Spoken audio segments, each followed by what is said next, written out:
Who can take your money? Who can take your money? With a twinkle in their eye. A twinkle in their eye. Take it all away and give it to some other guy. The government. The government. The government can. The government can. Who can tax the sunrise? Who can tax the sunrise? Who can tax the trees? Who can tax the trees? Let you run a business and collect up all the fees. The government. It's tax day, folks. Happy Wednesday.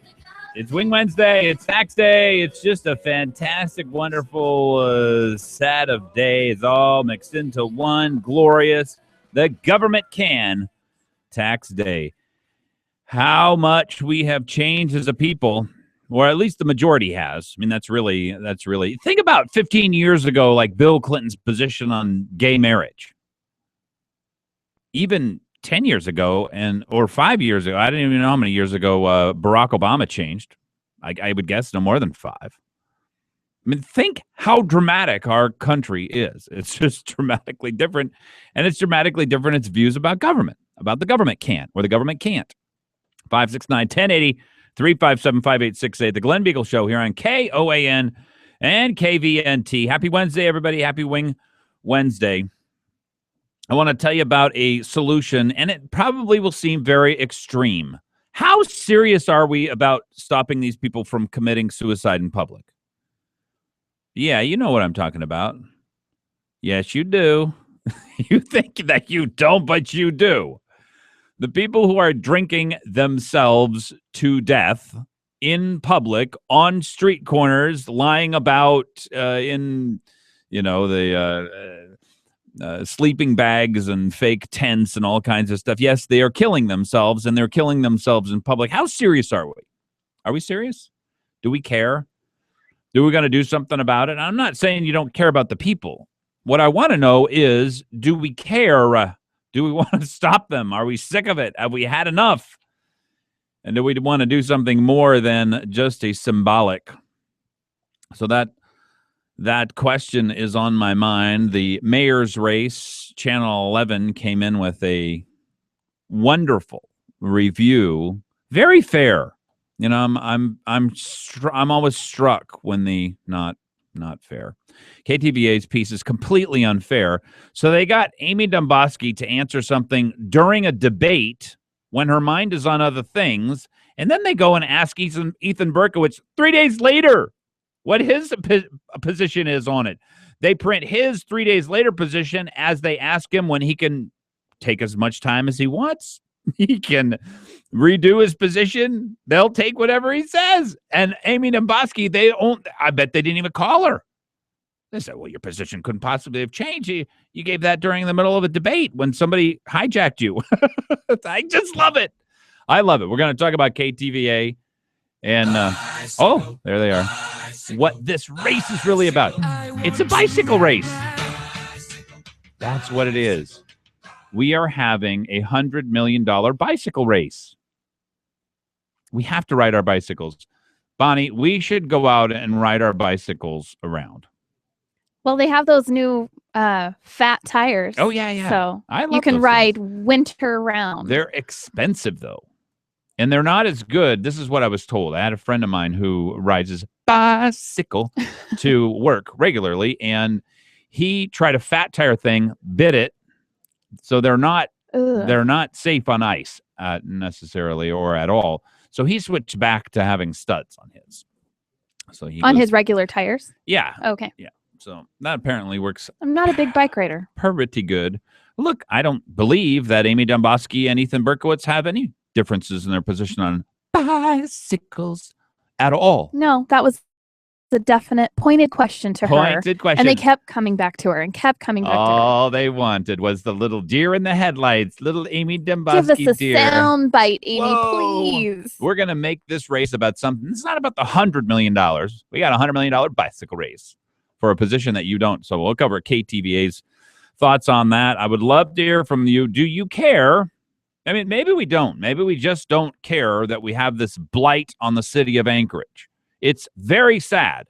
And let's get past the sadness part here so we can talk about the public policy part.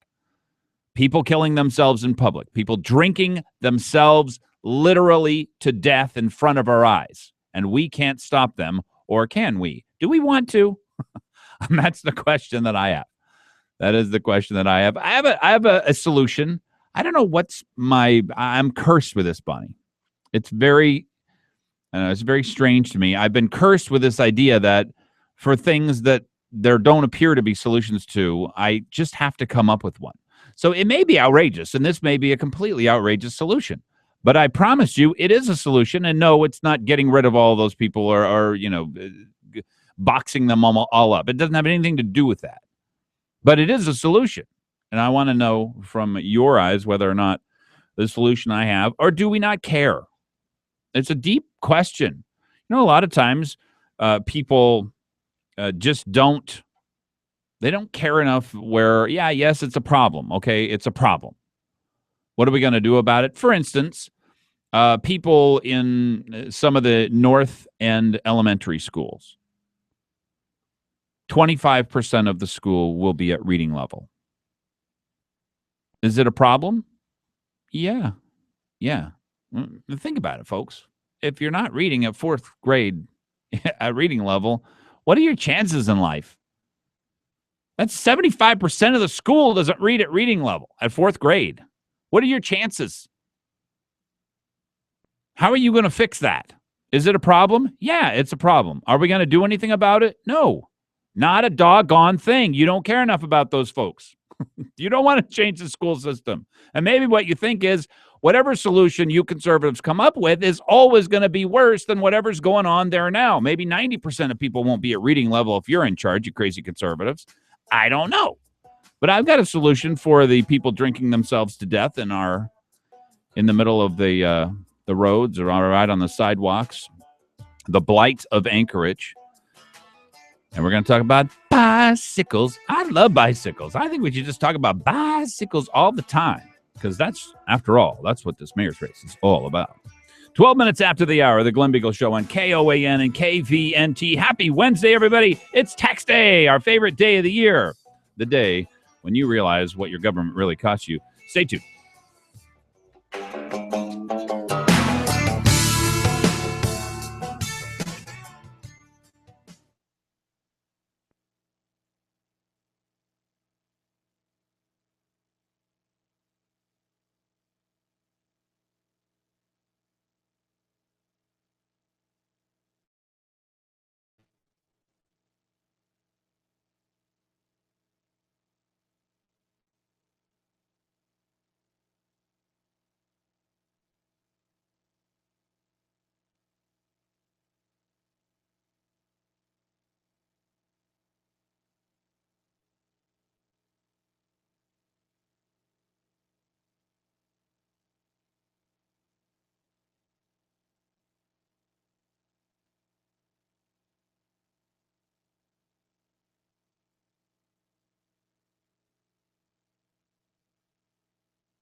Got a brilliant idea. 15 minutes after the hour.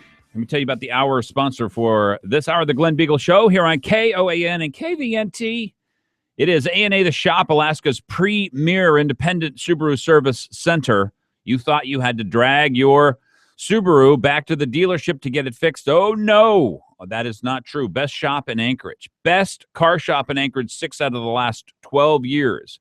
ASC certified technicians, and you know what I'm going to say, the best warranty in the business. 36-month, 36,000-mile in-house warranty on parts and labor. Yes, they'll pay for the parts and the labor if anything goes wrong. Amazing group of people there. 562-3919-696-2096. I want to implement a brand new support campaign, and it will continue on. We'll have to decide what it is that you're supporting, but here it is. So if there are not going to be signs on the side of the road that will say the whole thing, but this year the Bonnie Cameron sponsored support campaign is give me an eye roll if you believe that this mayor's race is not about bicycles. I'm all for the eye roll. Okay. Now, I told you that this could lead to traffic accidents because you'll be on the sign, with your little sign that has like the eyes up, in the so that it looks like somebody rolling their eyes. It's funny that eye roll are an adult, but somehow not when you're a child. Ooh. I mean, I'm okay. It's okay to eye roll now. It says so much. I love the eye roll. But when I was a child, my father did not like the eye roll. No. Eye rolls, you may not have worked this through, but eye rolls are basically not appropriate just about ever. I know. Unless you're having fun. It's almost I don't know. It's just a reaction that I can't help. It's a signature move, and it's very, very expressive, very useful. But that's what I think we ought to do. We'll go get a bunch of signs made up, and you can hold them on the side of the road, and you'll have people roll their eyes if they don't think that the current campaign, which is this mayor's race about there it is. Bicycles. Is it about $100 million tax increase? That seems like a lot. Or alternatively, is it about bicycles? An issue upon which Berkowitz and Domboski do not disagree. Just to take a guess, bicycles? Is that the right answer? Yes. Could we get an eye roll, please? Silent eye roll right there. That's what I want. That's what I want. And so you just go to the side of the road, and everybody will know what the current eye roll campaign is for. Do you think that it'd be dangerous? Because people could crash into the person. It's a little distracting. Yeah. Okay. Well, you're going to have to, it can't be the full, body involved, whole body eye roll. Yeah. For some people, I give the along with the eye roll. That can distract you while you're trying to drive your car to pilot the family vehicle. But I definitely think we need an eye roll campaign. It's always something when there's a real conservative involved. Exactly. Yes. They can't possibly talk about what this is or isn't about. The sillier the issue, the more conservative the candidate. So ADN will make, a big deal about the bicycles. And it'll be, it's a good candidate then. Vote for Amy. That's ADN hates her.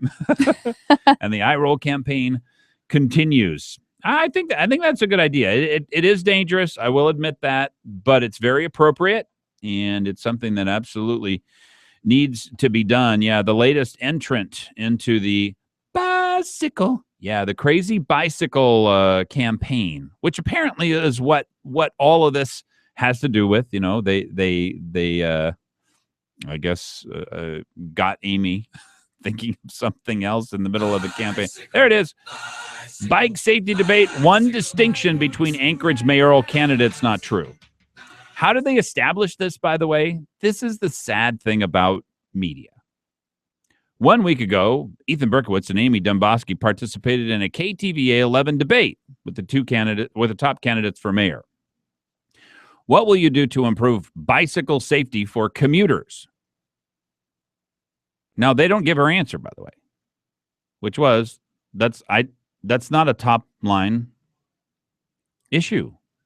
In other words, when we get into the mayor's office, we'll work that out. If there's a problem with bicycle safety, I'll take care of it. That's her position. Her position isn't If you want to mow down 4 or 5 bicyclists, could you just please do that? Don't even tell me about it. It's okay. I'm giving you the wink.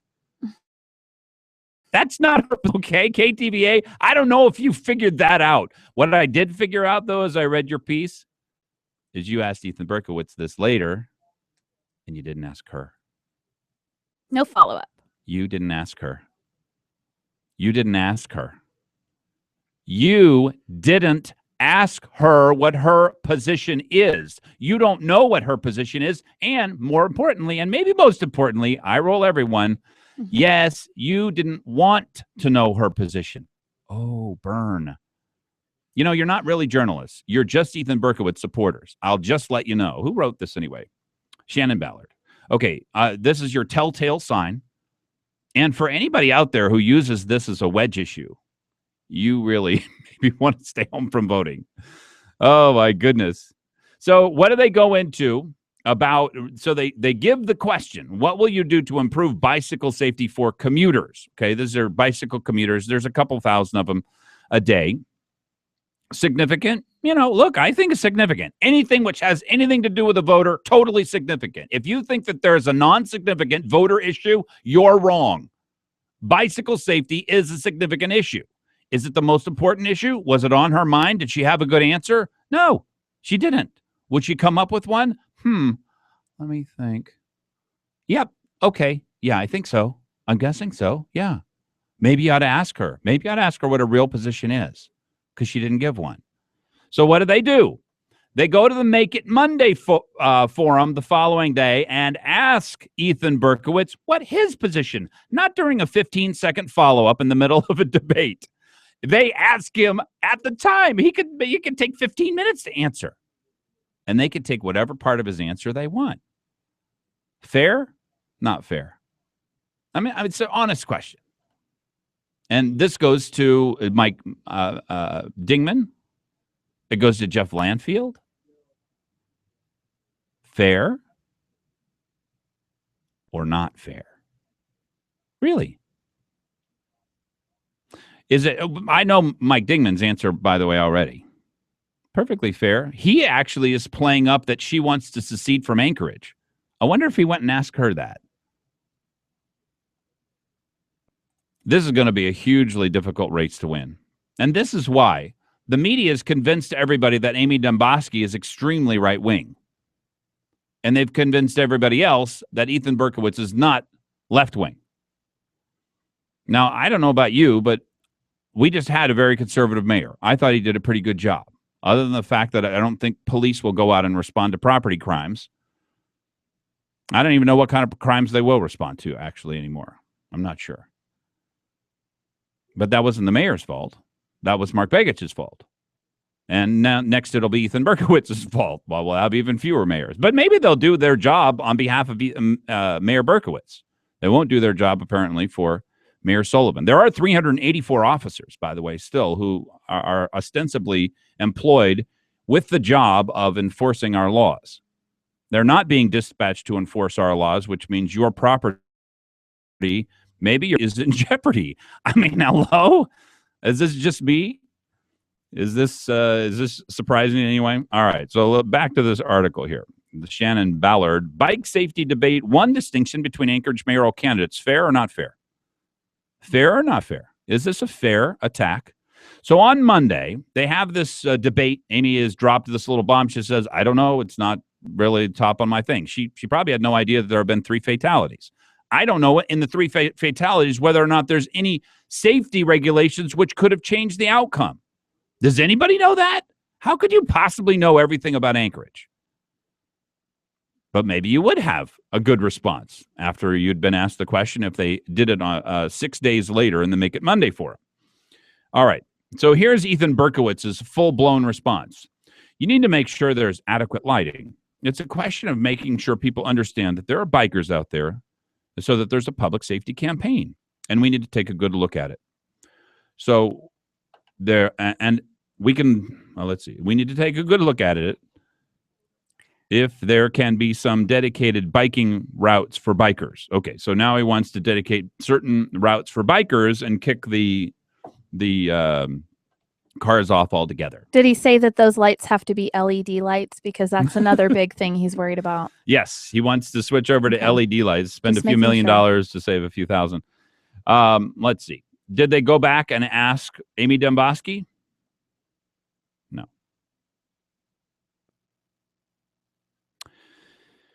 Well, there you go. And by the way, as a viewer of that debate, my opinion was that she answered that perfectly fine. No, she didn't. Well, see, Bonnie, you're not good at politics. I realize that you think that Amy's job is to win you over. Is that what you think? No, I don't. Okay. I don't know that I think that much into her it. job's not to win you over. Her job's to win over people who are undecided. Oh, who are not conservative. Well, anybody undecided watching that issues. would say that was a perfectly reasonable response. Biker awareness, but it was almost free. That's the problem. And we need good politicians on the right. Now, hopefully she will come up with better answers as she goes. But this is a false debate. Totally false. 100%. Absolutely. You're listening to the Glen Biegel Show here on KOAN and KVNT. 569-1080. Are you going to make your vote based on bicycle safety? I do have a suggestion for what to do about the homeless. And they're not homeless. They're chronic inebriates. Let's just be honest. They want to live that way. And somebody's supplying them with alcohol or money or however they get their alcohol. And I wanted to talk today about the assembly actually wanted to vote, kill off somebody's business who's there in Fairview. Maybe not the greatest place to sell alcohol, I would totally admit, but it doesn't sound like a solution to me. And if this sounds like a solution to anyone, I guess I'd like to hear it. Pat Flynn says this sends a message. It sends a message that what you're going to do. You're going to do things which don't make any difference to this. Well, I have a solution for it. We're going to talk to the mayor as well about the mayor's race coming up and a suggestion that kind of came from Jeff Landfield. He says he's not supporting Berkowitz, by the way. I wanted everybody to get an update of the conversation that he and I had off air. He says he's not supporting Berkowitz. I read all of his talking points on behalf of Berkowitz and what I consider to be false talking points because he went on and on about the Republican Assembly and Prop 5, which he didn't like Prop 5. Understandable. Look, he may be a Berkowitz voter. I'm not saying that that's bad, but he says Berkowitz has not won his vote and he didn't want to be misrepresented in that way. And that's the way I took his several point endorsement of Ethan Berkowitz and saying that he wasn't a high spender, which I thought was a shock. 28 minutes after the hour. Coming up, we're going to have Mayor Dan Sullivan with us. Love to hear from you as well. 569-1080, 357-5868.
25 minutes before the hour. The Glen Biegel Show here. It's Wings Wednesday.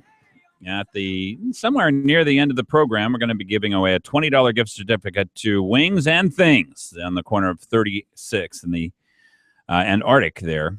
277 Wing is their number, but just what a great, fantastic, wonderful experience it is. Wings like you've never had them before, I'll promise you that, and they'll be swiftly become your favorite food. Let me tell you about Earhart Roofing. 345-555 gets you to Frank, James, and Becky. They will give you a free re-roofing estimate, almost always the lowest bidder. And it's hard for you to place this in your experience because people are the lowest bidder aren't always the best choice. But that is true with Earhart Roofing. Better Business Bureau Business of the Year for 2010. I've been to their work sites. I know how they do it. I'm not going to give away their secret. I want their competitors to know. Big enough to serve you, small enough to care. And a sponsor of the program here, Earhart Roofing. Make sure to give them a call. When you think roofing, think Earhart, EARHART. I did want to correct one thing that I said about the Demboski and the bicycle safety. And that is that they did attempt to contact Amy. And, there it is. And she didn't respond. So part of the problem here is definitely on her. And for some reason, she's not going to some public forums and she's not responding to a lot of different people. I don't know exactly what her plan is or what's going on with her campaign. She did come on the program, I think on Wednesday, didn't she? Last Wednesday. And she gave us a brief review of what was going on. But since then, haven't heard, don't really know a whole lot about what is going on. I do know that if you are running for mayor, you need to be everywhere, and you need to essentially go to every public forum that you can. Here is somebody who has run for mayor and won for mayor a couple of times. His name is Dan Sullivan. Mayor Dan Sullivan, welcome. Hey, good afternoon, Glenn. What do you make bicycle dust up? Oh, I don't think it's really an issue that resonates with most of the voters. There's clearly, a segment of the community that commutes both the summer and winter. And, bottom line is every road we build now, the road standards require bicycle lanes. We've done a good job with, modern road design, making sure that, there's much better bicycle safety than there was in the past. So, when Amy said maybe it's not a top priority, I think she understands as well that when we build roads, we do take into account bicycle safety and accommodating lanes for bike riders and stuff. So the other thing is, over the last number of years, we've spent an awful lot of money improving our roads, our parks, our trails. So the trails are in much better shape, and it gives, bike riders certainly a better opportunity and option to get from A to B without having to be on the roadways. So I just don't think that's the number one issue in voters' minds, and I think it shall pass. Well, we'll see. It seems like over and over again, and I highlighted it as a real indication that they don't want to talk, that the media does not want to talk about Ethan Berkowitz's record as a legislator, about who he's affiliated with. They don't want to add up. He literally, Mayor Dan, gave a list of, here are all of the things that I want to spend more money on. I haven't seen one single person add up all that list. No, well, this is a typical liberal campaign. You promise everything to everybody. The media doesn't call you out on how you plan to pay for it, so it all sounds good. But in reality, it's beyond what you can afford. But it sounds good to folks. And, oftentimes voters don't get into the detail. They just want to hear good things from candidates, and he's pretty good at that. Oh, yeah. No, it's going to be a very difficult race. You came out and endorsed Demboski. Tell me about what you think the differences between these two candidates are. Well, I look at what we've accomplished over the last 6 years. We've got the city in great financial shape. Our AAA bond rating. We've actually increased the reserve requirement, so we've got more money for both emergencies and for bond rating purposes. This year's budget is actually going to see a slight reduction in property taxes per 100,000. So I just ask myself, who's going to continue that good work? And clearly, Amy is the answer. She's already proven herself to be a good budget hawk on the assembly. I think the key will be making sure that she has really good people in her administration. You need a really strong CFO, a really strong city manager and a really strong municipal attorney, among others, who share your philosophy, but also who do their work without always thinking about what the political consequence might be, but just doing the right thing. And so that'll be a key to her administration. And I'm going to try and help her with that every way I can, because I know that in my administration, having those kind of people made all the difference for what we were able to accomplish. Talking here with Mayor Dan Sullivan. You're listening to the Glen Biegel Show, 569-1080, 357-5868. Tell me about public safety. We have 384 officers, and it seems like the kinds of responses that our police officers are dispatched to has changed dramatically, but we really haven't dropped that many officers. And I guess I'm asking the question, why? Have you noticed this? Do you know how they decide who they're going to dispatch an officer to or not to? The dispatchers are trained to try and prioritize calls. I mean, if there's something that involves, violence or immediate threat of violence, that certainly is a high priority. If you've got a person down, that's a high priority. Domestic disputes, which can clearly evolve into something violent, as happened with the incident in Spenard, somebody using washable paint on a car and letting air out of tires just doesn't always rise to the top of the list. I think the dispatcher, if that's the instance we're referring to, had to make a judgment call. But this is about somebody, a friend of mine, whose window had been broken and his car had been broken into twice. He called the police about it, and they kind of laughed him off. They basically said, look, we don't respond to that kind of crime. I guess what I'd like to know, Mayor Dan, is I'd like to know what they are responding to. Is there a way that a citizen can do a records request of the dispatch and maybe do some kind of comparison to the last year of the Begich administration, find out how many incidents a police officer on average responded to, and get something from now? Because it seems like a slowdown to me. Yeah, I wouldn't think that. These are professionals. The dispatchers take over 250,000 calls a year. And again, their priorities are anything with violence or threat of violence. And so, somebody gets a car window broken. Unfortunately, if you've got an evening where there's a lot going on in town, that may not get the first response. And that's the same in any city, Glenn. That's not unusual for Anchorage, Alaska. But the bottom line is, we just graduated an academy in March. We're starting another academy in May with another one scheduled for November, because we want to be more proactive with our community policing. The more presence that officers have in a neighborhood, the less those sort of incidents happen. But keep in mind, the reason that the ranks dropped a little bit is that basically Mark Begich made the cost of a police officer so expensive that when you have such an expensive employee, you can't have as many of them. It's just an economic fact. When you consider that the police department budget grew from $45 million to over $90 million from 2003 to 2013, that's 100% plus growth at a time when inflation was 27%. And most of these departments, what's the number one cost? Personnel. So, he made cops, more expensive, that did not allow us to expand the department. But now that I've got the city in such good financial shape, we can afford the gradual expansion of those numbers. And that's exactly what we're doing. How do we keep down the amount of overtime? Because it seems like we're really doing that. Or will these new academies, you said there's one in March. There was one in March, another one coming up in May, and another one coming up in November. Each of these have 26 police officers, maybe 24 who join the force, something like that? Yeah, some are in those numbers. And, so just in, 1 year's time, we'll be adding 80. We'll probably lose, through attrition, maybe 20. So we're going to be up in about a 2-year period, up about 60 officers. So, and after that, I think as long as we maintain our good, stable budgets and strong financial position, we'll be able to keep up with attrition and stay right around the 390, 400 officer mark, which is a pretty good goal for us. Yeah, that's the number that Berkowitz had come up and said he'd like to see the force up at 400. Yeah, but once again, I remind people, it's not just how many you have, it's how you deploy them. And we first came into office, we're the first ones in many years to truly put them on defined beats in a community policing role, so they're working the same areas, they're getting to know the business owners, the kids, they get to know who they can get information from.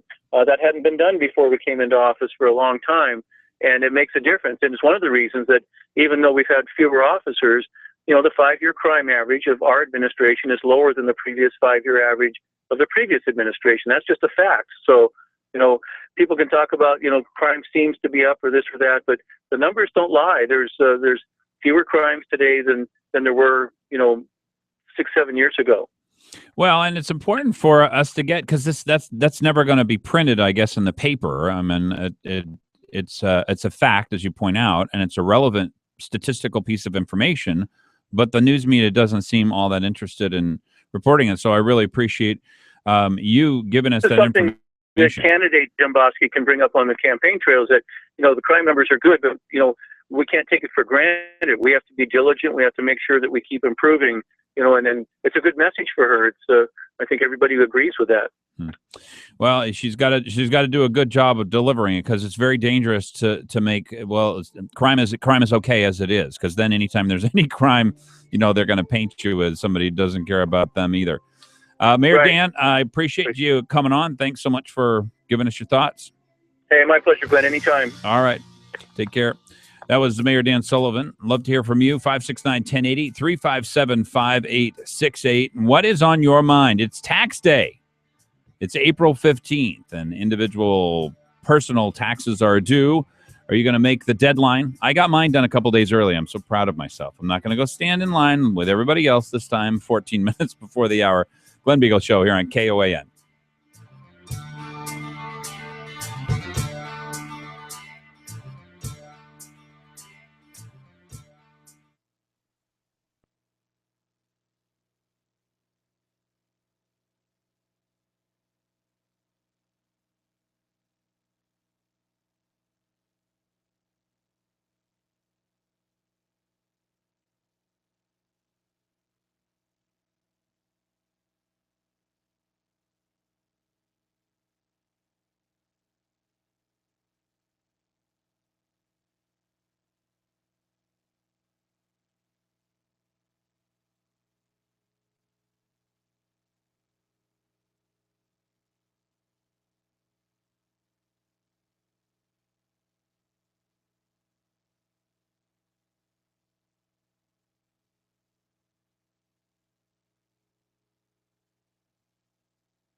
Little Gangnam Style. Here we go. Whoopa.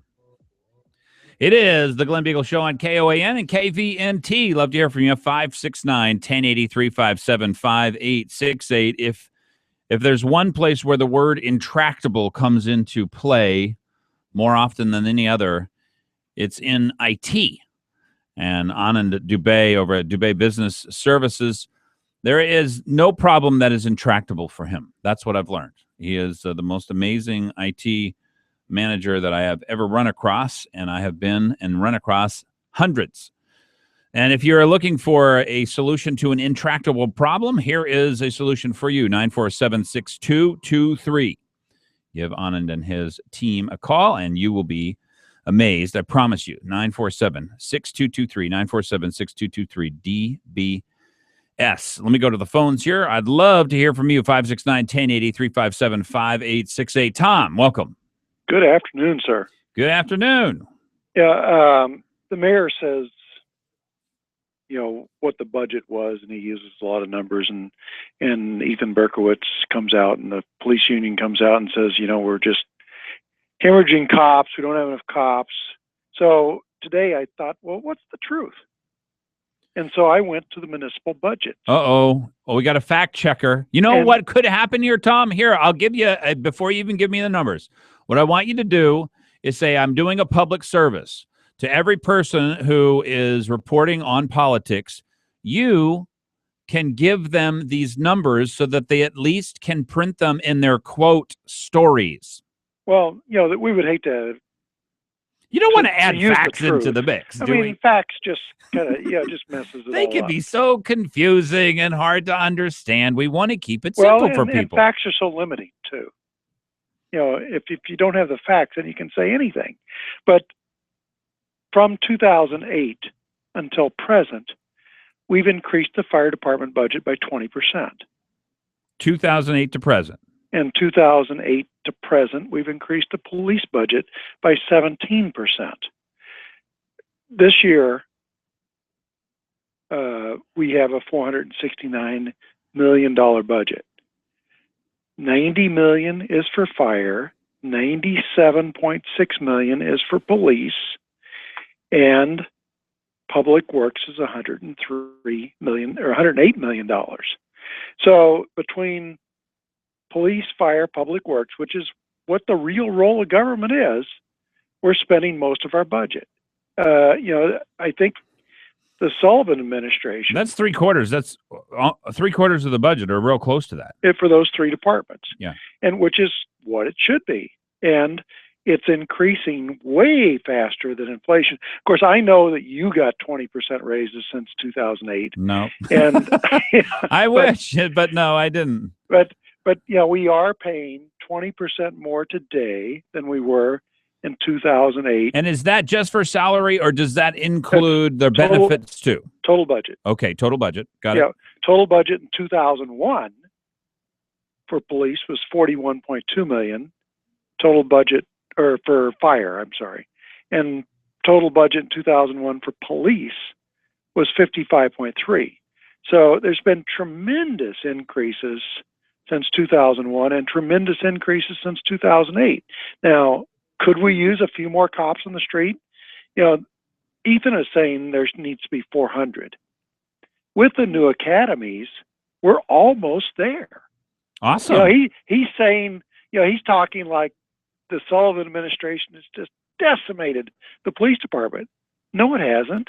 He's just throwing a number out there and nobody's fact checking. And I thought that was a very powerful statement that he made, that we had an academy in March, another one's coming in May, and another one in November, and we actually will be at 390 to 400 officers. So just the number that Ethan Berkowitz is bandying about, and that's the number we're going to be at. Right. So, I think the Sullivan administration has been doing the right things. Mm-hmm. And I expect that the Dubowski administration, all she talks about is police, fire, and basic infrastructure. I mean, what more could you want? Is a follow-on mayor that is going to continue in the steps of the last mayor. Well, here's what I would do suggest. What government's supposed to do. But if she used better language, she should say, I want a safe city, not talk about police. Right. Right? And she should say, I want quality of life. And that's basic infrastructure. And that's what the city provides for everyone, to provide and help everybody have a quality of life, because our city government's very expensive. But we deserve that. Yes. And what I would do is encourage everybody to go to the municipal website, go into Office of Management and Budget, and click on operating budgets. And they can just peruse. every operating budget back to 2001 is online for your perusal. Oh, that ought to be interesting, because I know they increased something like 6 to 9% every year under the Begich administration, and they basically have leveled off since then. They've raised, maybe 0.2, 0.4% across the Sullivan. Well, and we're still going up, and we're up to $469 million, I believe. But at the same time, the Sullivan administration has put money back into the various accounts that were raped by Mr. Begich. Mm-hmm. And he spent a whole lot of one-time money, Tom. A lot of people don't know that. Well, and if you read the CAFR, which is the Consolidated Annual Financial Report, which I would encourage, which I would love to do. Bonnie, wouldn't you like to? How about we have a CAFR party? That's what I'm everybody thinking. should read it. Okay, Tom, here, you don't understand this, but I have labeled you the municipal saint of Anchorage. It's only a couple hundred pages. Nobody else has the understanding, the ability. We love to hear from you, though, about how these things turn out. So tell us about the CAFR. Well, the CAFR, if you read the 2008 CAFR, pretty much all of the reserve accounts were down to zero. I mean, just all the money was gone from the various places where you put money.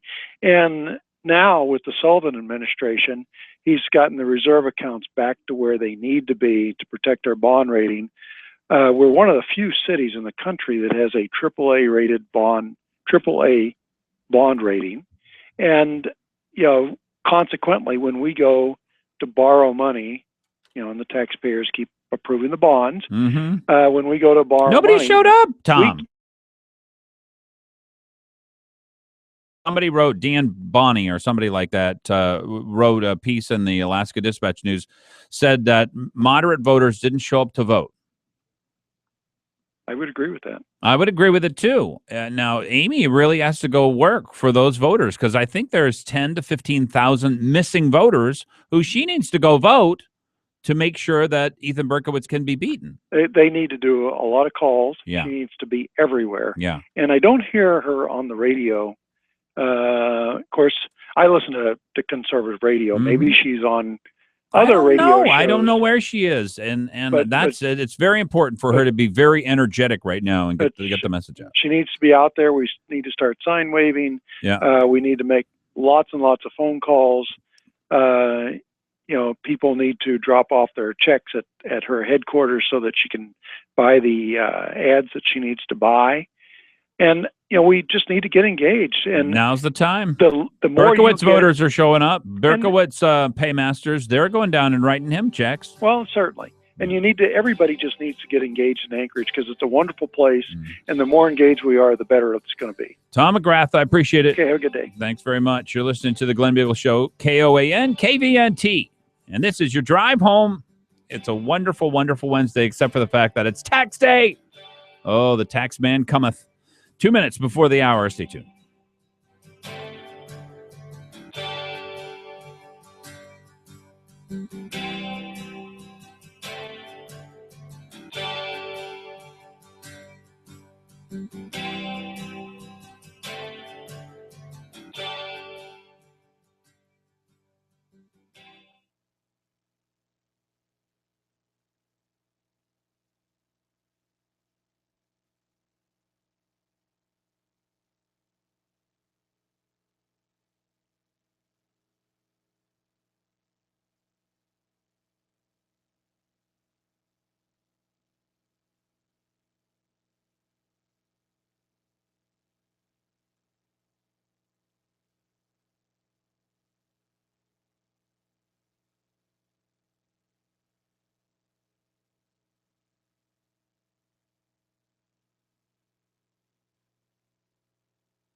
and one night stands. 6 for the tax man and 1 for the band. That's right. The tax man cometh. The Glen Biegel Show, 5 minutes after the hour. KOAN and KVNT. Dan Ham is going to give us a call here in a little while. He's going to tell us about the Esther Cox turnaround.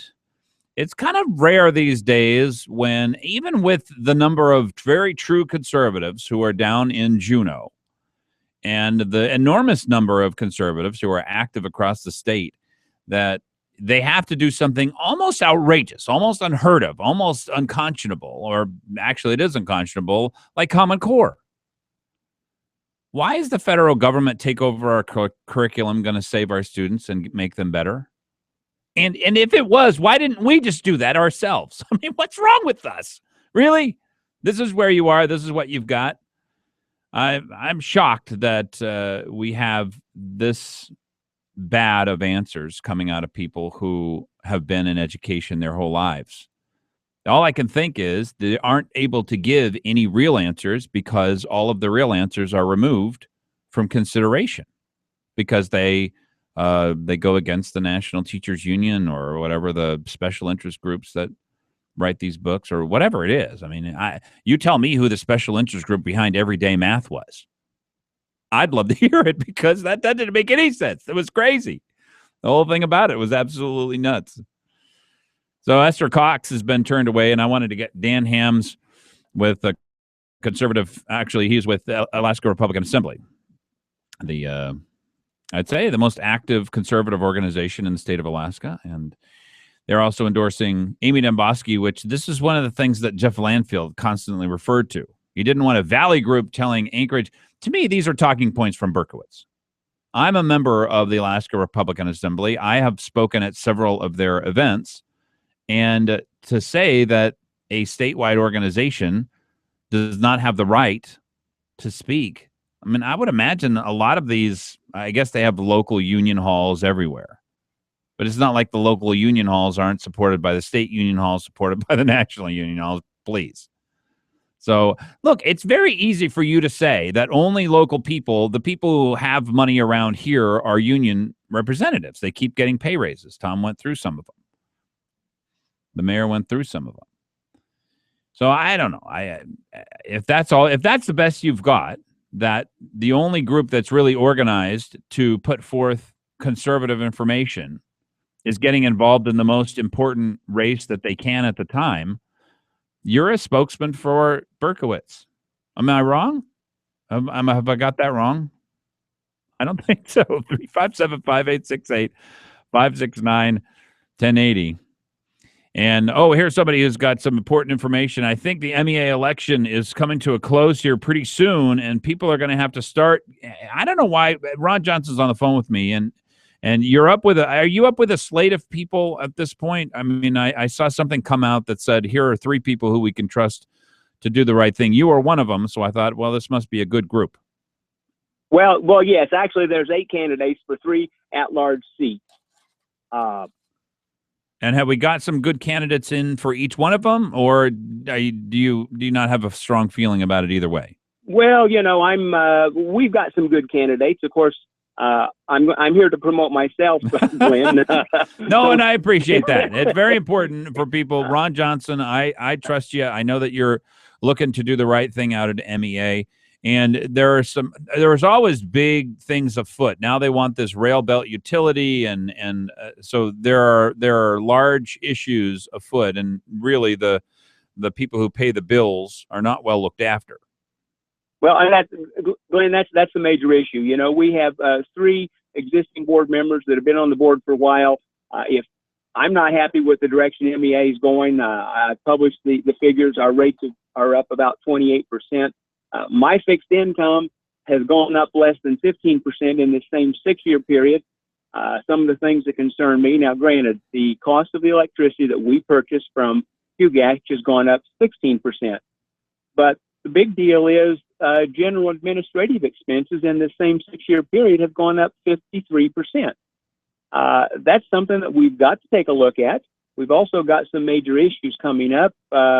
we're going to have to hire a new general manager, and we need to be getting on that right away. And I think I've made it quite clear that my feelings on a new general manager is he needs to come from the private sector. We need someone that knows how to compete, knows what controlling costs are, and knows how to manage budgets and people. And I don't think that will, we need to be working on that as board members. Well, you'd be surprised, and people will be surprised how much more important MEA is going to get to be here over the next few years, because the Valley is dramatically growing, has been for a long period of time, but new plants are coming online and new alternative energy sources. You guys have a lot to work out, I guess. Well, Glenn, there are a lot of issues in the future. MEA has already stated, in addition to the rate increases we've already seen, which has been hard on most of us Valley residents, that we're looking at, and these are MEA's own numbers, in the near future, we're looking at another 10 to 20% increase. And you know what? One of the things that does is that stifles incentives for business to come to the Valley.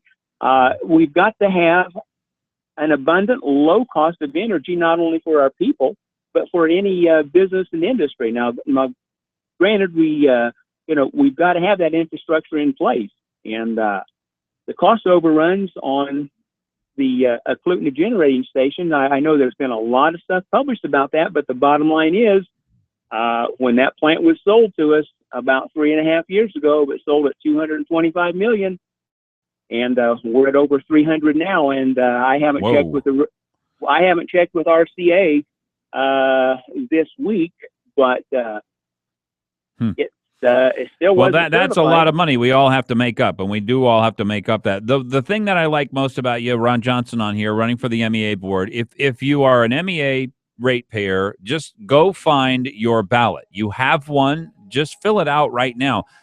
Believe me, next Tuesday or the following Wednesday or whatever day you think is going to be the perfect day, it never will be the perfect day. Today's the only day, so just do it today. Ron Johnson, running for MEA, and I appreciate the fact that you know all the numbers, Ron. That to me says you're qualified to be on this board. You know what your purpose is there, and that's to look after ratepayers and make sure that there's plentiful and inexpensive energy for all the payers out there. Thanks, Glenn. Appreciate it. The Glen Biegel Show here on KOAN, KVNT, 12 minutes after the hour.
15 minutes after the hour, our sponsor for this hour of the Glen Biegel program on KOAN and KVNT, it is Dr. Dan Kiley, the one person I think should be in everyone's life. That is a conservative dentist. 562-92090. Yes, it's true. 4050 Lake Otis Parkway, located in Midtown, and easy to find online as well at lakeotisdental.com. Natural results with cosmetic dentistry. If you have not taken care of your teeth, how can they take care of you?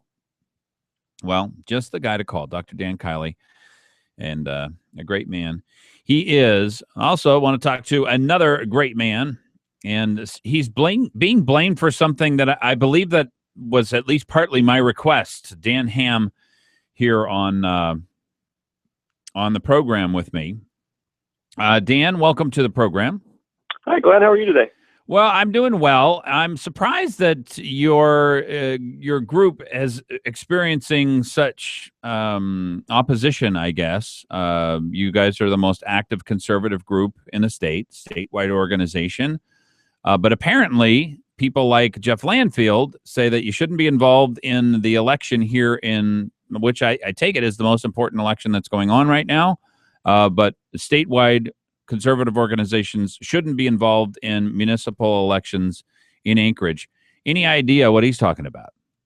Well, I don't know, but I can't comment on that specifically. But basically, our group is a statewide organization very similar to the Alaska Republican Party or the state Democratic Party. So we're statewide. We're involved in all levels of elections, from the school boards all the way up to governor. The Anchorage mayor election, as you know, is the second most powerful executive position in the state. It encompasses almost 40% of the state population from Girdwood to Chugiak. It's an absolutely critical election for whoever gets elected to be our next mayor. Well, I am surprised that they try to use this. I mean, it's a distraction tactic. The fact is that conservatives organize themselves however they do it, and they should have, if they're, the people who are active here are from here. The people who are on behalf of your group, I would take it, who are active going out and distributing literature and asking people to put signs in their yards on behalf of the Alaska Republican Assembly, live here in Anchorage. It's not like we're busing them in, from somewhere out of town, like that crazy lady from Seward, the Democrat, who is ripping up Amy DeBoski signs. Yeah, well, our group has only been in Alaska now for about a year and a half. It's been around nationally for 80 years, but it's really new in Alaska. It just so happens that there's the unofficial valley count now is about 110,000 people. We're about the second largest community now in Alaska. I think we passed Fairbanks. I think the census numbers are around 85,000, but we're actually far above that now. Most of the conservatives in the state live in the Matsu Valley, and we have a lot of members in Anchorage. Most of our valley members that live in Anchorage commute to Anchorage. So whether we live in Anchorage or work in Anchorage, most of us have ties to Anchorage. And really, Anchorage is the population center of the state. We're the political center. Maybe not for forever if it keeps being so expensive to live here. Yeah, exactly.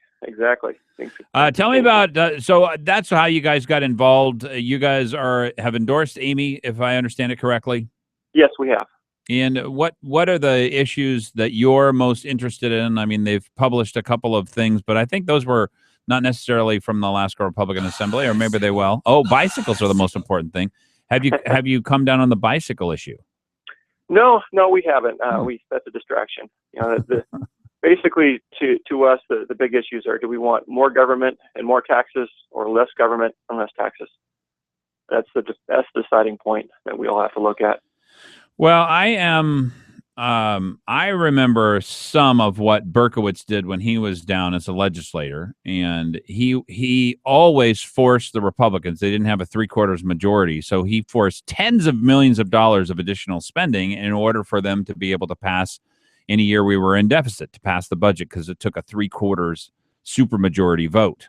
Mm-hmm. So I know who Ethan Berkowitz is. I know how expensive he has been for the state of Alaska. Do you think anybody's ever going to print any of this stuff? The media is silent on that largely. Well, I got a question for you. What do you think they would do, Dan Ham, if you went through Ethan Berkowitz's life as a legislator and said he was for this. He was for a state income tax. He caused the expenditure of tens of millions of dollars. Just walk people through. And you sent it to Alaska Dispatch News. Well, it wouldn't get printed, but we have looked at backgrounds from Amy and Berkowitz, and looked at their record as part of our decision process on who to endorse. But yeah, you're right. The Alaska Dispatch News has got their own political bent, and it's not in alignment with ours, put it that way. So. Well, I hope that this is Dan Ham on here from Alaska Republican Assembly. I hope you do write that letter and send it to them. Let's see, because even if it doesn't get printed in their paper, first of all, it'll be noted that it wasn't printed in their paper. Mm-hmm. The second thing is it'll get printed everywhere else. Yes. Yeah. Absolutely. Did you guys got involved, or a lot of conservatives were really upset about Esther Cox? She's the head of a ill-performing group called the State Board of Education, and largely responsible for Common Core wandering into the state of Alaska. She has withdrawn her name, and Nathaniel Hertz details the piece of it. She says that conservative organizations disseminated by a well-organized group of people who see no good in our new Alaska academic standards. That's a bit of a shock, though, that Esther did decide to step down. Well, it is in a way. It's kind of shocking. She was under a lot of pressure with her confirmation hearing with Liz Vasquez, representative from Anchorage. She made a couple of errors with numbers, which we've all done. She was asked on how many students that are there in Alaska. She said 50,000 when it's considerably more than that. It's around 130,000. She was asked how much money the state spends on education. She said some millions, and it's really 1.2 billion. So she made a couple of critical errors there, which we know when you're under a lot of pressure, we've all we've all done that. Yeah, but, sure. But I went up to speak before a group, by the way, Dan, and I said, I've got 4 reasons why I want to tell you that this is a bad idea, whatever it was I was talking about, and I can only remember 3 of them. It was exactly like the presidential candidate. Yes, personally, I have nothing against Esther Cox. It just so happened her confirmation came up during a time when the grassroots conservatives, which our group represents, is very, very angry with Juneau bring in Common Core to the back door, and as you know, you've talked a lot about this. You've had Commissioner Mike Hanley on several times, at least a couple times in the last month or so. Basically, Common Core was snuck into Alaska.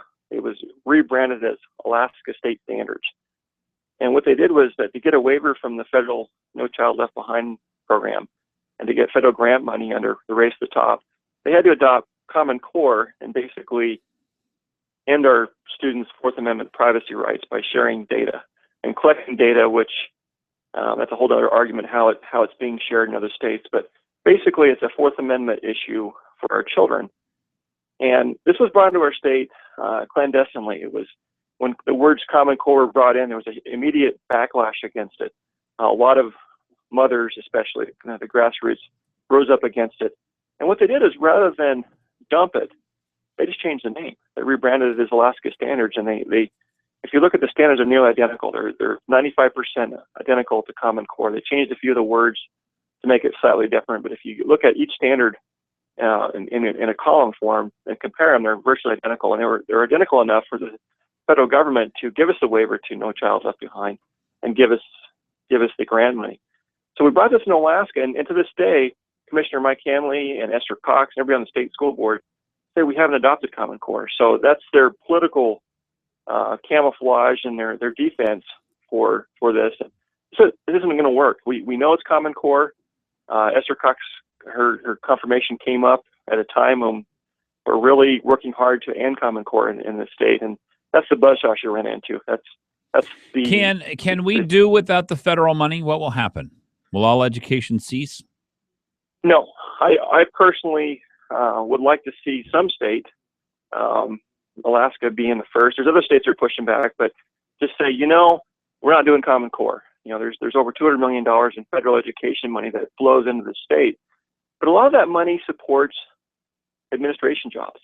Why do we need a state board of education? Well, the state board of education is to administer federal mandates, i.e. the strings attached from federal grants. And the reins, where the there are the reins, horses, yes. and these are our taskmasters telling us where to plow. Exactly. So a lot of the administration and the bureaucracy that sucks up all the resources, those are the result of the federal money flowing in. So I think we could survive just fine without it. I would say, you know, if I were governor, I would say, hey, we're going to go on our own. And if you guys pull the funding, fine. We'll figure out a way to do it. Do we have any? I know this governor said, Governor Walker said that he doesn't want Common Core. Parnell said the same thing, but Governor Walker was pretty clear on it, at least from my understanding from his responses. Have you gotten any sense from him as to what he's going to do about Common Core and how we will back away from this federal set of essentially? I don't know. They're almost like chains that they've put on. Yeah. Well, like you, I talked to Governor Parnell about this extensively, and he basically said he was against Common Core, but this whole name change, this whole camouflage issue, he didn't take a stand against it. Now, Representative Reinbold and Attorney Nathan McPherson in the Valley, they met with Governor Walker right after the election and said, hey, this is what we have. These are the Alaska state standards. These are Common Core standards. They're identical.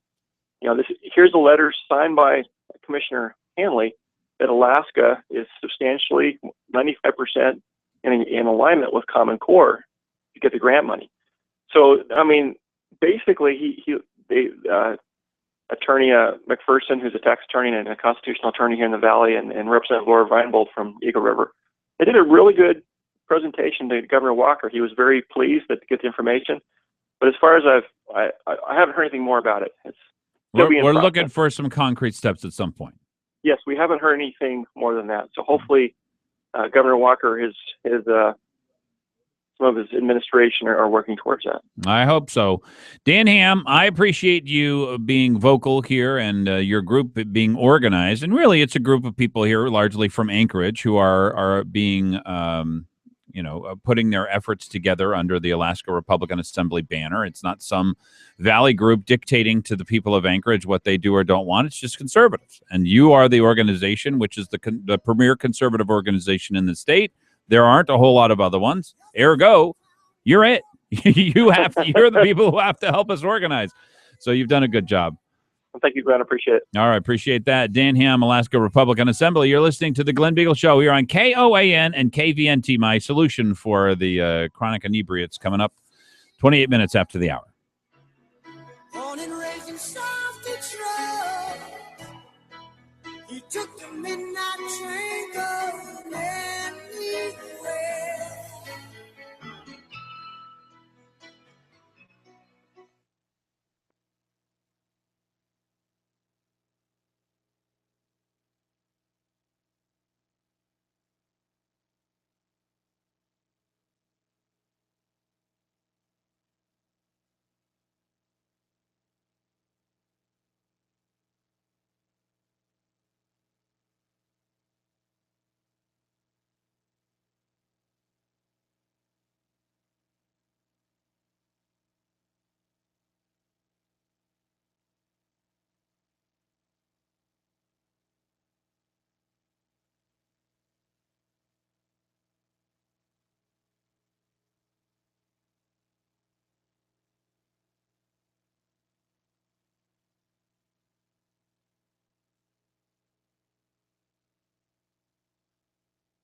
talk is cheap. It takes money to buy your freedom, and the tax man's knocking on your door. 25 minutes before the hour. It is tax day, April 15th. Time to face the music. And I had quite a bit in taxes this year. That was pretty brutal. So if you are suffering along with me, then just get them in or file your extension and figure out what to do later. Let me tell you about making good financial decisions. I didn't make enough of them this year, but Country Financial can help you make more, and that is for sure. Insurance, protect your auto, your home, your life, and your future. I call it success in this life and the next, and that is your working life and your retired life. Country Financial can be found out at countryfinancial.com. 85 years in business, protecting people from all the worst things and making sure they experience all the best things in life. And Country Financial founded 13 locations across the state of Alaska. 866 Country. That's their phone number in country. Spelled? COUNTRY. Yes. Bonnie Cameron on the other side of the glass. The Glen Biegel Show here on KOAN and KVNT. What is today? It's Wednesday. Not only is it tax day, we are going to erase all the pain that you're experiencing from it probably taking you 100 hours. You might have to pay thousands of dollars. All gone. One call to us after that, at the break. We'll give it away to caller number 3, Wings and Things gift certificate. That's right. All of the pains of life will disappear, and you will have the joys of the best wings on planet Earth.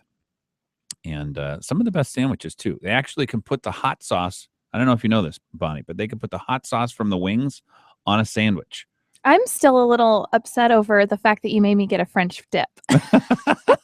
I never got to experience those wings yet. Well, all right. So I'm going to be there. You didn't think I could take the hot sauce on Friday. Well, I think you must have told me that. Somebody told me that. It wasn't. I mean, you can't blame these things on me. I don't make crazy decisions. It was a very like good that. French dip, though. That's true. They do have great sandwiches there, too.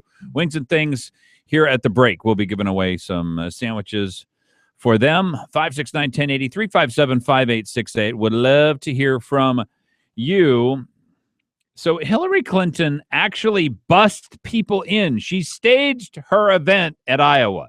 She had a bunch of people actually worked for the Democrats and bussed those people in. Mary Madeline says this about Hillary, and it kind of matches up to what Bonnie has been saying. Mary Madeline prays that Hillary Clinton is the nominee. Easily beatable. I hope so. I hope there's somebody that can go out there and beat her. There was on Real Clear Politics in New Hampshire, the poll goes Walker, then Cruz, then Paul, and Bush is way down. Not even close. I don't know that Bush is going to play. You probably have to get down to Florida, maybe some of the southern states. It doesn't matter. They're going to push him on us. Bush. That's my He's going to have $1 billion. Yeah. Yeah. She is supposed to spend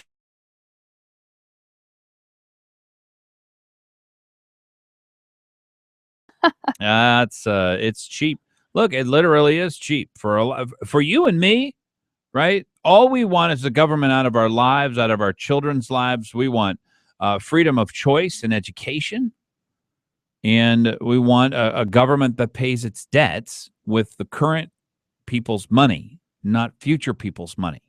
That's really all we're looking for. Oh, and a repeal of Obamacare. That's not much. I don't know. Are there enough of us out here who want that anymore? I hope so. And if you're listening to my voice, you certainly have a very good chance that you do want it. I do wonder, though. You know, there are a number of people who I always wonder, look, how conservative are they? And they're going to vote for Ethan Berkowitz. And I now know that. I believe that I know that. And so can be people who surprise us. All right, I want to tell you my suggestion for what to do about the chronic inebriate problem, people committing suicide in public in slow motion. And it comes from this Alaska Dispatch news. Anchorage Assembly protests. This is hard to understand, I will admit that. So the Anchorage Assembly apparently can protest something. Did you know that, Bunny?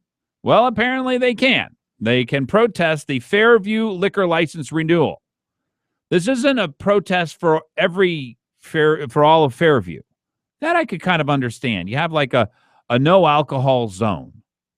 You just basically say zoning prevents you from owning an alcohol shop, I don't know, anywhere in downtown, other than a bar, of course. You want them to sell alcohol, right? It's a little confusing. Do we want it to be illegal for you to sell? I think it already is illegal for you to sell to somebody who's drunk. How about somebody who's cost us $50,000 or $60,000 getting picked up? Should it be illegal for that? Should it be illegal if you get picked up being drunk in public? I think so. I think that's a pretty easy answer. Yeah, you're not allowed to do that. If you want to go home and you have a home and you want to drink there all day, every day or whatever, or go to a friend's house, or go down to a bar, yeah, those you're allowed to do. You're not allowed to drink yourself stupid in public and wander around and then cost us money. I mean, I guess if you weren't going to get picked up, you could find some place to keep yourself. So people may not understand this. There are a lot of people who get themselves so drunk they actually have to be taken to the hospital. Who pays you? There are people who go down and pee on buildings and they defecate all over the place and they're raping and pillaging and whatever. I mean, these are marauders and they are a blight on our city. It's devastating to imagine what you could sell a house for. I want you to imagine this for 5 seconds, and I realize most people are incapable of doing this. I know this because we won't fix our North Side schools that are desperately failing their students. Just think, though, what if there was a homeless camp right down the street from you, and every once in a while, one of them wandered over and peed on your house? You think you could sell your house for much? I mean, you got a $400,000 or $500,000, a nice South Side Anchorage home, but there's a little homeless problem. That's a blight. That's what that is. Should it be illegal to sell to someone who has had a public drunkenness problem? I think so. Of course. How are we going to enforce that? Now, I'm coming up with a solution here that is, I don't know, you could call it a fairly radical, but you lose your right to have alcohol if you don't know how to handle yourself. If you keep going off, and this is whether or not we take you to jail or whether or not we took you down to Providence. I don't care which it is. Either one. If you ever cost the city money because of your public drunkenness problem, I've got a problem with you. So here's my suggestion. You get 2 pickups, ankle bracelet. You give alcohol to somebody who's got an ankle bracelet, now you've got a problem. Misdemeanor. Second one, misdemeanor. Third one, felony. You lose your liquor license. Yeah, I think so. Now, here's where it becomes a little difficult. And I don't know if we'd need undercover cops or how we would do this. Maybe somebody, recording. I don't know. But this is how serious I am about this. I can't stand it that these people are ruining a great part of our city. I can't stand it, and I don't want to put up with it anymore. So here's my solution my suggestion for a solution. And I don't know whether or not this freaks people out or what. I don't want the government getting involved in my life at all. I don't want you to have anything to do with me. If I'm wandering around drunk in public, yeah, you're already involved in my life. I have already given you permission. If I'm sucking up public resources because I don't know how to stop drinking, yes, now we've got a problem. Now we've got a public problem that needs a solution. No, I don't want government in my life. So now we get to the real hard one. So now we've got the liquor store selling to the person with the ankle bracelet, just like a red dot or something, I think, if you get a DUI. None of these people are drinking and driving. They don't have cars. They're drinking and walking, which is also an offense. But they don't go in and buy their own alcohol. Now what do? Now we get to the real nub of this. Now we get to the real question for you. If you give alcohol to somebody with an ankle bracelet, are you breaking the law? Now, Bonnie, you don't like a lot of laws. I don't like this idea. I'm sorry.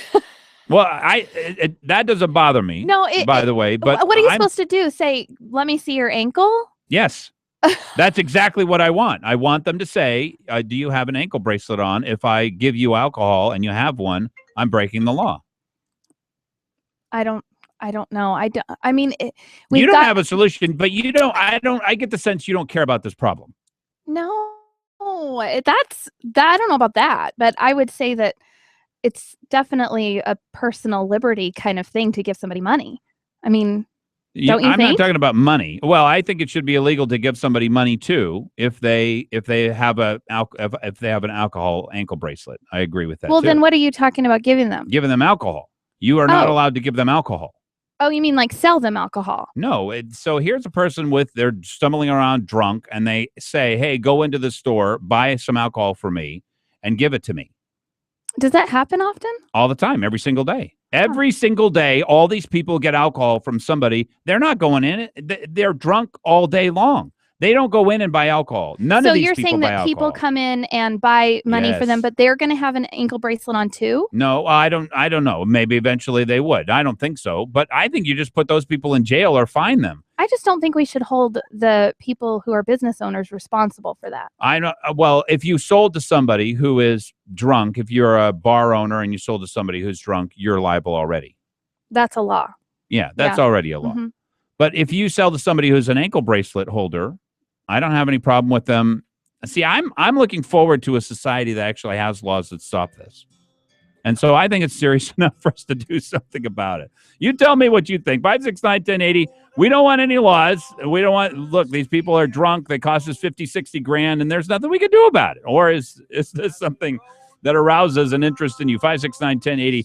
Hey, right now, Wings and Things. We're going to do a $20 giveaway. I want you to give me a call. Caller number 3, 569-1080, 357-5868. Wings and Things giveaway.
What do you think of the idea of the Glen Biegel Show here on KOAN and KVNT 10 minutes before the hour? Let me tell you about Payless Car Sales, 677 Auto. I was down at Payless today talking with one of their sales folks, Jeremiah, huge guy and very friendly. And they really do things a different way there.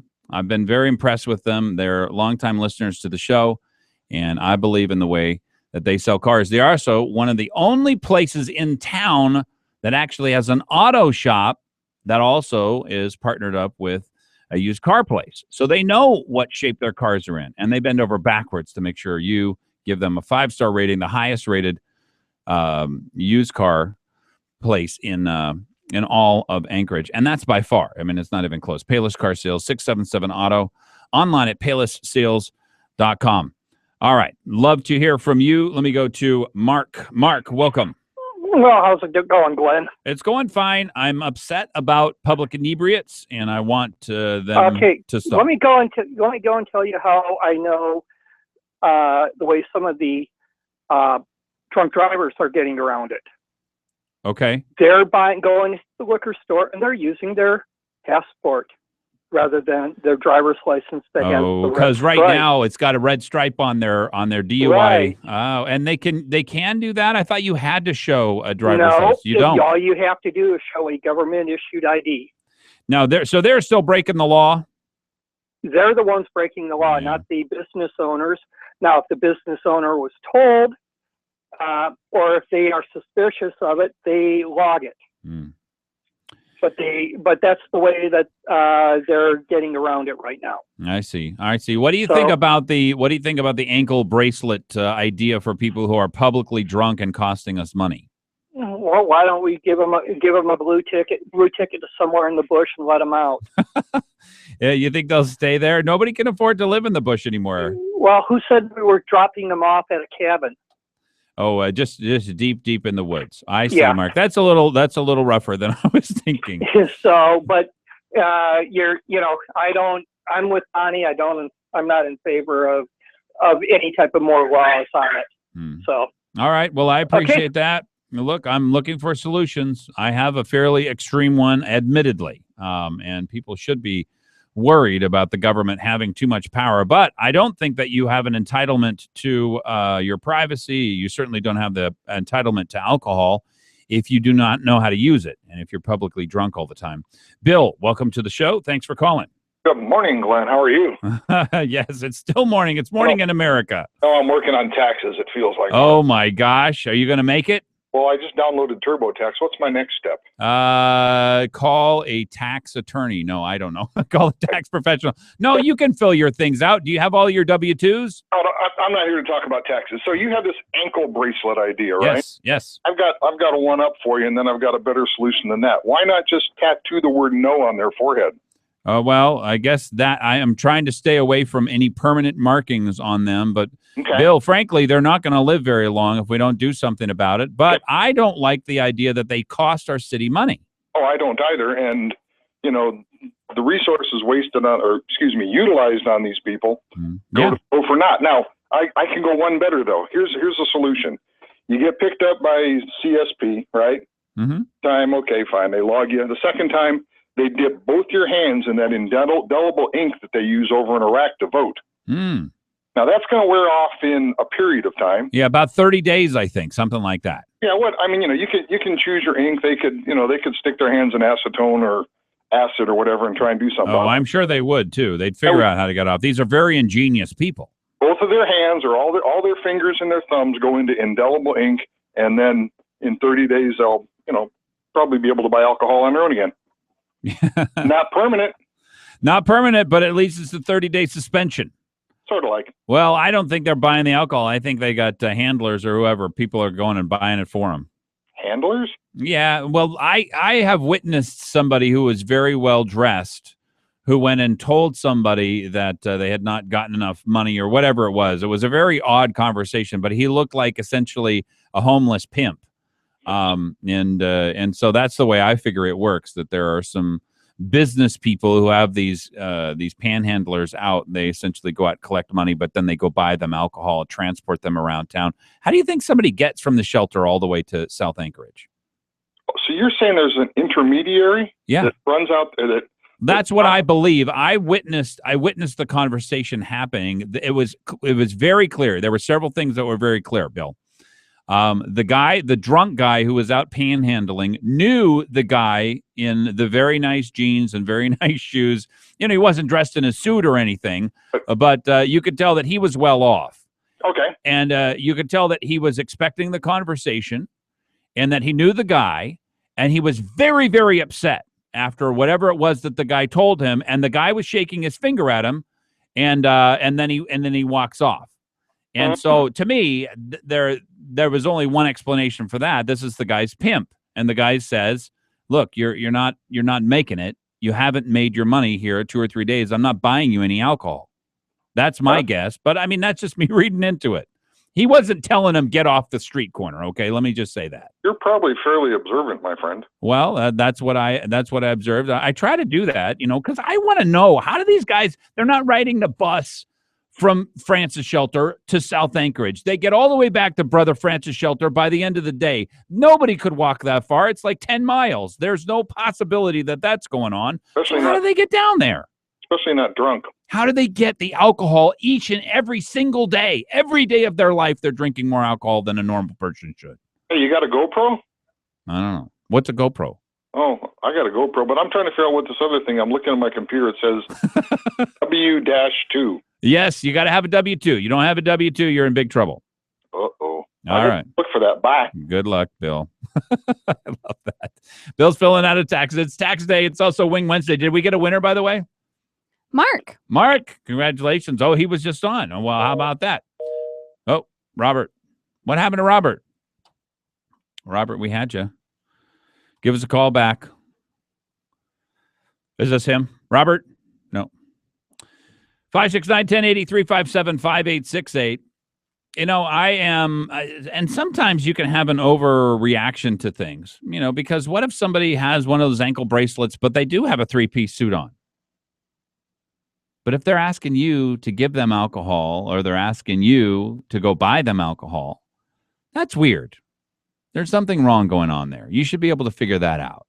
I don't know. I'm very serious about trying to figure out how to get rid of this blight. You have no idea how many hundreds of millions of dollars these property damage do, because houses aren't worth the same amount of money, because businesses can't move into Fairview. We can't fix the problem with Fairview until we fix this problem. It's costing us not just the $2 or $3 million that Ethan Berkowitz said. It costs us hundreds of millions of dollars.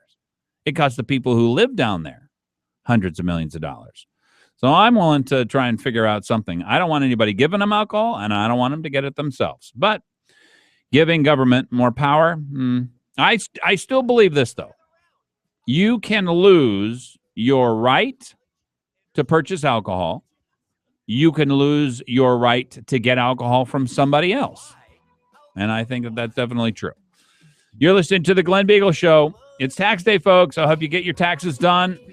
I hope you don't have to pay thousands of dollars. God bless you. Have fun. 1 minute before the hour.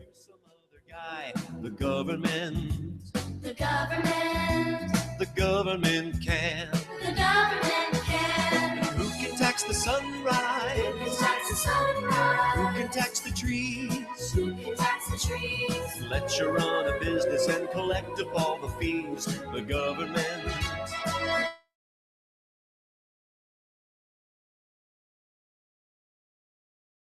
Can, cause they mix it up, realize and make it all taste good. Make it all taste good.